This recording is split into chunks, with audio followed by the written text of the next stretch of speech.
मुआशी इशारे तो बहुत अच्छे जा रहे हैं, ये आप भी बताएंगे, हुकूमत बताती भी रहती है। लेकिन जो असल इशू आम आदमी के हैं, आपने मैक्रो इकोनॉमिक लेवल पे कर लिया, मान लिया, अब नीचे माइक्रो लेवल पे कब तक लोग इंतज़ार करें? आपकी हुकूमत पीडीएम की भी अगर मिला लें तो 3.5 साल तो हो गए हैं, तकरीबन चौथा साल है। तो आपने कहा था कि थोड़ा अरसा मुश्किल गुजरेगा, फिर बेहतरी आएगी। लोग तो बेचारे तंग आ चुके हैं, वो थोड़ा अरसा ख़त्म ही नहीं हो रहा। जी बिस्मिल्लाहिर्रहमानिर्रहीम। अब्सार साहब बहुत शुक्रिया जी अपने शो में दावत देने का, and it's always a pleasure to be on your show ji. Absar साहब देखिए, दोनों बातें अहम हैं। एक तो जो आपने बात की ओवरऑल मैक्रो इकोनॉमिक रिकवरी की, और ये यकीनन एक सवाल होता है कि एक तरफ चले मैक्रो इकोनॉमिक इशारे तो बेहतर होए, मगर इसका अमलन ग्राउंड पे क्या फ़ायदा है? डिफॉल्ट से बच गए, बड़ी अच्छी बात है, बहुत मुश्किल और लग रहा था। तो इसलिए इफ यू अलाउ मी जी, मैं दोनों चीज़ें एड्रेस करूँगा। सबसे पहले तो जी देखिए, ओवरऑल जो मैक्रो इकोनॉमिक फ्रंट पर जब हम पिछले साल हुकूमत में आए तो आपको भी याद होगा कि एक जमात तो हुकूमत बनाने की बातचीत से भी इसलिए भाग गई थी कि मुआशी हालात सब समझते थे इतने मुश्किल हैं कि पिछली गर्मियां भी कोई हुकूमत बना के गुजार नहीं सकेगा कोalition गवर्नमेंट में, और मुआशी वजह ही उस टाइम पे बताई जाती थी। और किसी की भी तवक्को से बेहतर हमने मईशत को संभाला दिया। IMF का प्रोग्राम भी एग्री हुआ, और साल के दौरान महंगाई की शरह जब हम आए थे तो ओवर 20% थी, और हम इस साल की एवरेज शरह को 4.5% पर लेकर आए। महंगाई की शरह हमने काबू की। इस साल की भी एवरेज हमने जो टारगेट किया था वो 12% थी, मगर 4.5%। वो तो मैंने कह दिया, अच्छे हैं मुआशी। जी जी, नीचे क्यों नहीं? नहीं मगर देखिए, यही 4.5% अगर 20% रहती तो ये कीमतें काफी ज्यादा नहीं, ये तो वही बात है ना कि जी। दूसरी बात, जी जी जी, नहीं मैं आता हूँ जी उस पर, इफ यू अलाउ। अगर ये आपने ना संभाला होता तो हालात इससे बदतर होते, ये तो एक हकीकत है, और अमलन ग्राउंड पर बदतर होते।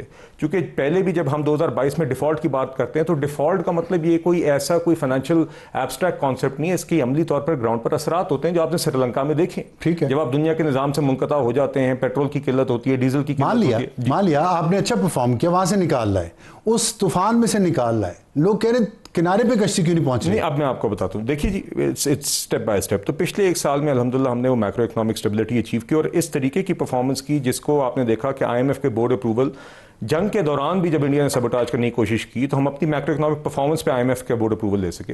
अमली तौर पर पिछले एक साल में मैं आपको सिर्फ 2 मिसालें दे देता हूँ जहाँ पर हमने फ़र्क पहुँचाया है। Just to give 2 examples. एक, आपने देखा कि पिछले साल में एक साल के दौरान, ये मैं आप कह लें या पिछली जून तक, हमने पेट्रोल की कीमतें ओवरऑल मुल्क में कम की।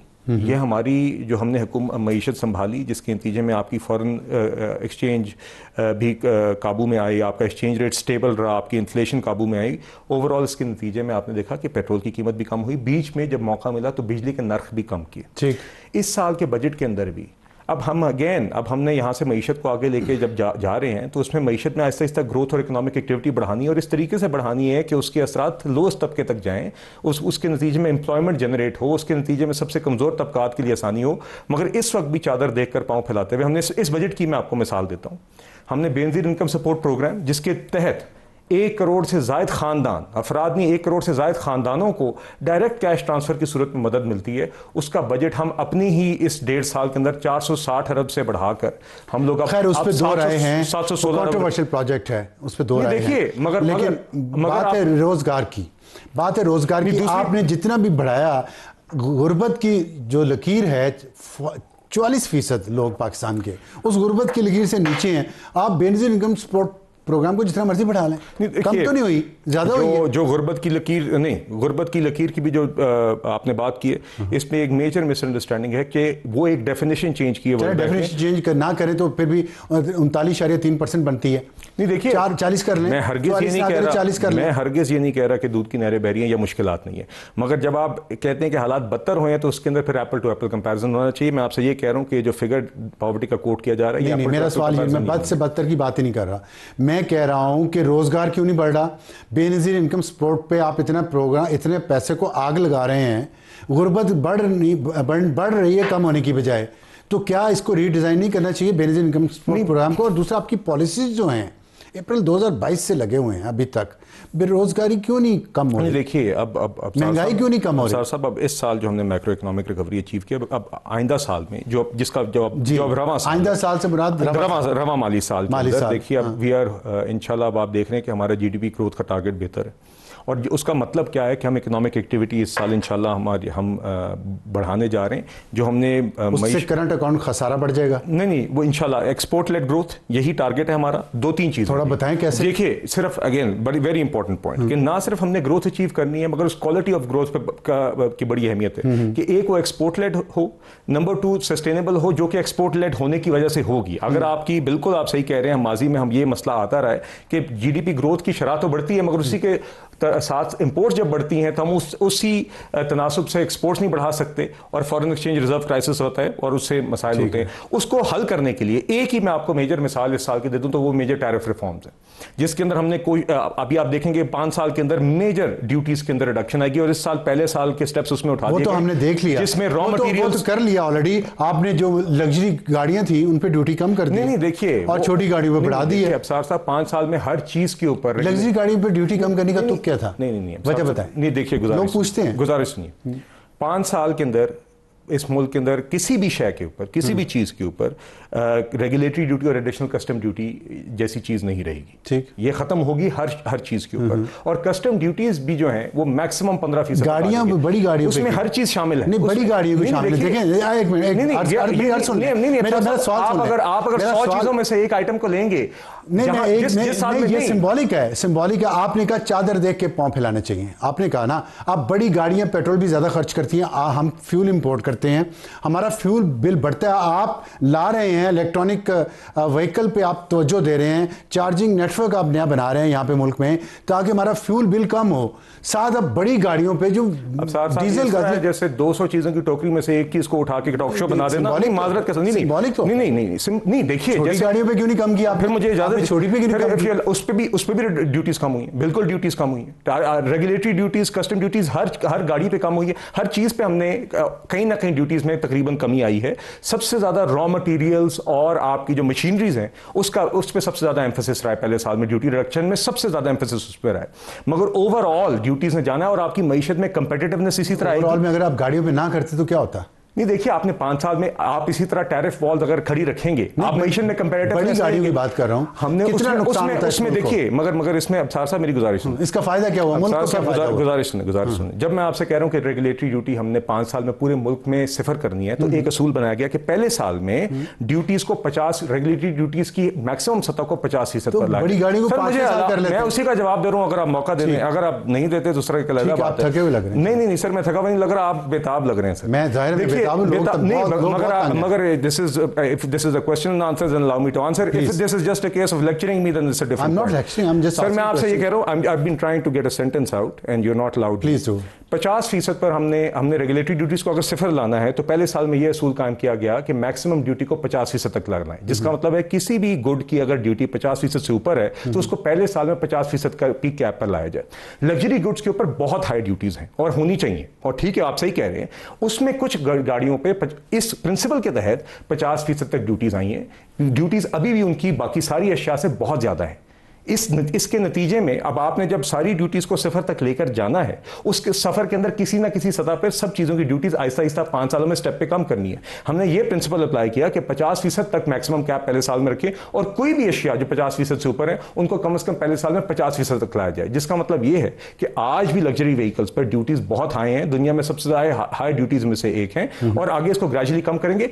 बाकी अशिया पर ड्यूटीज, छोटी गाड़ियों पर भी ड्यूटीज इससे काफी कम है। इसके अलावा बकिया जो अशिया है, रॉ मटेरियल्स, मशीनरीज, उन सब के ऊपर ड्यूटीज इससे कम है और उसके अंदर मेजर एम्फेसिस पहले साल में रखा गया। मगर ओवरऑल पाथ यही है कि हमने अगले 5 सालों के अंदर रेगुलेटरी ड्यूटीज भी खत्म करनी है, एडिशनल कस्टम ड्यूटीज भी खत्म करनी है और कस्टम ड्यूटीज को 15% तक लाना है, ताकि आपकी मईशत जो कि आपकी प्रोटेक्शन बैरियर्स की वजह से जिसमें कंपेटिटिवनेस कम रही है उसको कंपेरेटिव किया जाए और उसके अंदर एक्सपोर्ट्स की को बनाने, एक्सपोर्टेबल गुड्स को बनाने की कॉस्ट भी कम हो। जो आपके नॉन एक्सपोर्टेबल सेक्टर्स रहे हैं उनको एक्सपोर्टेबल सेक्टर बनाया जाए। हम मईशत के अंदर जब कंपेरेटिवनेस लाएंगे तो हमारी वो उस क्वालिटी की गुड्स बनेगी जो एक्सपोर्टेबल हो। ठीक है, आपने बात मुकम्मल कर ली सर। ठीक, अब मुझे ये बताएं कि आपने बड़ा अच्छा आपने अपना पॉइंट ऑफ व्यू दिया है, लेकिन लोग ये सवाल पूछते हैं कि अगर आपने सब ड्यूटीज़ कमी करनी ही है, आपका एक प्रोसेस है, तो पेट्रोल की प्राइसेस को आपने लिंक किया था इंटरनेशनल प्राइसेस से। तो पेट्रोल की प्राइसेस जब कम हुई तो आपने कम नहीं की, रेगुलेटरी ड्यूटी भी कम नहीं की, आपने कहा कि हमसे इससे जो पैसा आएगा बलूचिस्तान में एक सड़क बनानी है। सर वो स्टैंप ड्यूटी से कोई ताल्लुक नहीं, वो एक सेपरेट है, वो लेवी सेपरेट। अभी हम मुख्तलिफ चीजों की मुख्तलिफ बात करें ना। नहीं, मैं आम आदमी का भी सोचे ना। आप देखिए टेक्निकलिटीज में अगर माजरत के साथ आम आदमी की बात करके आप दो सेपरेट इकोनॉमिक पॉलिसी को कंफ्लेट कर रहे हैं ना। नहीं देखे ना, आपने एक चीज कम की, नहीं कि आप उसमें से ना करते, लग्जरी गाड़ियों पे रहने देते 5 साल तक कि अभी इसको हम नहीं कम करेंगे, हमने सड़क बनानी है खुददार की, इससे जितनी ड्यूटी आएगी। आप आम मोटरसाइकिल में पेट्रोल डलवाना है, जिसने बस पे सफर करना है, उनके ना किराए कम हुए ना उनके खर्चे कम हुए। अगर एक उम्मीद पैदा हुई थी कि दुनिया में पेट्रोल की प्राइसेस कम हुई हैं, यहां भी कम होंगी, आपने उसका फायदा पास ऑन नहीं किया। आपको देखिए पिछले जून गरीब को, अब मैं आपको गरीब तो तड़पता है। अभी भी आपको रेट बता दूंगा, तकरीबन महीना डेढ़ महीने पहले तक पाकिस्तान में पेट्रोल और डीजल की कीमतें उस वक्त से कम थी जब हमने हुकूमत संभाली। ये देखिए, ये तो देखिए, और उतार चढ़ाव जब आते रहे तो हम उसको पास ऑन करते रहे, तो उसी के नतीजे में हुआ ना जो आपकी इस आर्गुमेंट की नफी है। बात ये है कि हम पास ऑन करते रहे तो ऐसा नतीजा है ना, करते रहे हैं। लेकिन ये बात ये कहना गलत हुआ कि आप नहीं करते, इंटरनेशनल गलत बात। जब पिछली दफा क्यों नहीं की? नहीं सर, मैं तो ये पूछ रहा हूं पिछली दफा क्यों नहीं की? देखिए, मैं सबकी बात नहीं कर रहा सर। देखिए पिछली दफा क्यों नहीं की? बिजली के बिलों में जो कुछ हो रहा है, अब साहब बात है जो बिजली चोरी हो रही है, उसका जो बिल पे करना पड़ता है उन लोगों को जो ईमानदार हैं, जो बिजली चोरी नहीं करते। आप अभी तक ये निजाम ही ठीक नहीं कर सके, लोगों के मसाइल है। हम बेहतरी लेकर आए हैं, उसमें टैरिफ हमने लॉसेस में भी रिडक्शन किए, आगे निचकारी भी कर रहे हैं। हम वो चीजें करें जो किसी हुकूमत ने नहीं की, और आपने ये सारी चीजें साथ फैक्टर इन करनी है। आपने साथ ही साथ ये रिफॉर्म्स भी लाने, आपने साथ ही साथ अपने प्राइमरी बैलेंसेस के टारगेट भी पूरे करने। आप नहीं करेंगे तो वही होगा जो खान साहब की हुकूमत में हुआ था। ये बातें करना आसान होता है, इन चीजों को अमलन, इन चीजों को बैलेंस करना जिससे इस हुकूमत ने पिछले 1.5 साल में किया, कोई और हुकूमत नहीं कर सकती थी। मैं आपसे दावे से कहता हूं। और उसके अंदर फिर दोनों जिम्मेदारियां होती हैं। आपने अपने अखराजात भी काबू करने होते हैं, आपने अपने रेवेन्यूज भी रेज करने होते हैं, और आपने साथ साथ ये रिफॉर्म्स भी करने होते हैं। ये सारी चीजों का तवाजुन रखे बगैर आप मईशत को आगे नहीं चला सकते। और उसके अंदर यकीनन कभी कभी कुछ ऐसे फैसले होते हैं जो करने मुश्किल होते हैं, मगर वक्त की जरूरत होते हैं। हमने इन सब चीजों का तवाजुन रखा है, महंगाई भी काबू में की है, करंट अकाउंट सरप्लस भी पोस्ट किए। पाकिस्तान की तारीख में पिछले 14 सालों में पहली दफा हमने करंट अकाउंट सरप्लस पोस्ट किए, पिछले 22 सालों में सबसे highest current account surplus post किए। और इसी के अंदर हमने साथ साथ सैलरीज भी, तनख्वाहें भी बढ़ाई हैं सरकारी मुलाजमीन की 10% इस साल, 7% हमने पेंशन भी बढ़ाई हैं। बेस्ट का मैंने आपसे ऑलरेडी जिक्र किया है। बिजली के नर्क भी जब मौका मिला कम किए थे, पेट्रोल की कीमतें भी फिर एक मुद्दत के लिए कम हुई थी। आगे जो भी उतार चढ़ाव होगा उसको पास ऑन करेंगे, मगर हमने ये सारी चीजें बैलेंस करनी है, करते रहेंगे। और इसी तरह इंशाल्लाह आप देखेंगे आगे एक्सपोर्ट लेड सस्टेनेबल और इंक्लूसिव इकोनॉमी। अच्छा, आपने अखराजात और रेवेन्यू की बात की है, मैं इस पर थोड़ी सी बात करना चाहता हूँ। अखराजात पे सिंबॉलिकली ये था कि अगर आवाम को पेट्रोल और बिजली कम कीमत पे नहीं मिल रही, जिस भी वजह से आप बड़े उसके मसाइल बता रहे हैं, तो कम से कम पार्लियामेंटेरियन, वज़रा, मुशीर, इन सब की तनख्वाहें इतनी बढ़ा दी गई। तो और FBR के लोगों को हज़ारों गाड़ियाँ उन्होंने भी ख़रीद ली हैं। ये अखराजात डिले नहीं किए जा सकते थे, कम नहीं किए जा सकते थे। और रेवेन्यू की बात है, आप अभी तक रिटेलर से तो कोई टैक्स इकट्ठा नहीं कर सकते। हम इंशाल्लाह रीजनेबल नहीं, पिछले साल हमने बढ़ाया, बिल्कुल बढ़ाया तकरीबन जी। हमने कितना इकट्ठा किया? नहीं, 170 लाख जो नहीं, नो 190 अरब से तकरीबन गालिबन, मैं अपने एग्जैक्ट नंबर्स याद करूं, 600 अरब रुपए तक हम लोग उसको लेकर गए हैं।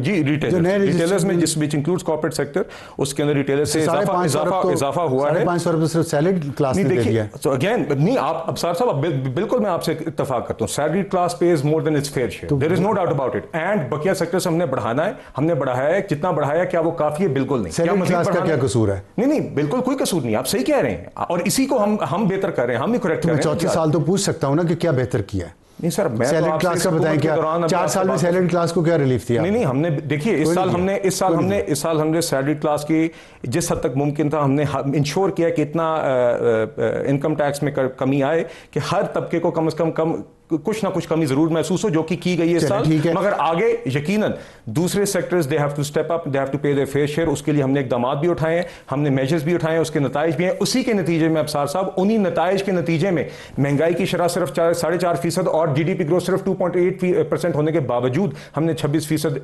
टैक्स ग्रोथ दिखाई है। आप ये कह रहे हैं कि हालात बुरे नहीं हुए, ये कहना चाहते हैं ना? मैं जब आप कहते हैं कि महंगाई की शरह इतनी, तो मतलब मजीद बुरे नहीं हुए। मैं ये कह रहा हूँ कि अखराजात कम किए जा सकते थे ना। ये जो मैंने कुछ चीजें आपको हमने अखराजात कम किए जी, कुछ चीजें जो मैंने आपको सिंबॉलिक करी हैं, इसका इम्पैक्ट पूरे बजट पे तो बहुत ज्यादा नहीं होगा, लेकिन कुछ चीजें सिंबॉलिक भी तो होती हैं। देखिए मैं आपको मिसाल देता हूँ, हमने अखराजात इस साल की सिर्फ मैं आपको देखिए, मैं इस साल हमारी जो एक्सपेंसेस हैं, सबसे बड़ा जो हमारा एक्सपेंस आइटम आज भी है वो इंटरेस्ट मार्कअप है, इंटरेस्ट एक्सपेंस है। वो पिछले साल में उसका टारगेट 9700 था, हम 8,900 अरब रुपए पे हमने उसको पहुंचाया, 800 अरब रुपए की वहाँ बचत की। इस साल 8,200 अरब रुपए का वो टारगेट है। हमने तकरीबन, आप ये कह लें, तकरीबन 1,500 अरब रुपए की बचत सिर्फ इधर की है। उसकी बुनियादी वजह अगेन हमने महंगाई काबू की, पॉलिसी रेट नीचे आया, जिससे सूद का कर्जा कम हुआ। देखिए, हमने गवर्नमेंट के एक्सपेंडिचर काबू किए पिछले साल, तो ही हम अपना प्राइमरी बैलेंस का टारगेट IMF के साथ। गरीब के लिए क्या मैसेज देके जाना चाह रहे हैं आप? गरीब के लिए ये मैसेज देके जाना चाह रहे हैं जी कि हुकूमत, प्राइम मिनिस्टर की सबसे अव्वलीन तरजीह ये है कि हमारे जो कमज़ोर तबकात हैं, जो हमारे भाई बहन हैं जो माशी मुश्किल हालात में, उनके लिए हमने बेहतरी लेकर आनी है। बेनजीर इनकम सपोर्ट प्रोग्राम के तहत वेरीफाइड 1 करोड़ खानदानों को 716 अरब रुपए, जो 460 अरब रुपए थे जब हम हुकूमत में पिछले साल आए थे, इस साल 716 अरब रुपए 1 करोड़ से ज्यादा मुस्तहिक खानदानों को डायरेक्ट कैश ट्रांसफर की सूरत में ये हुकूमत दे रही है।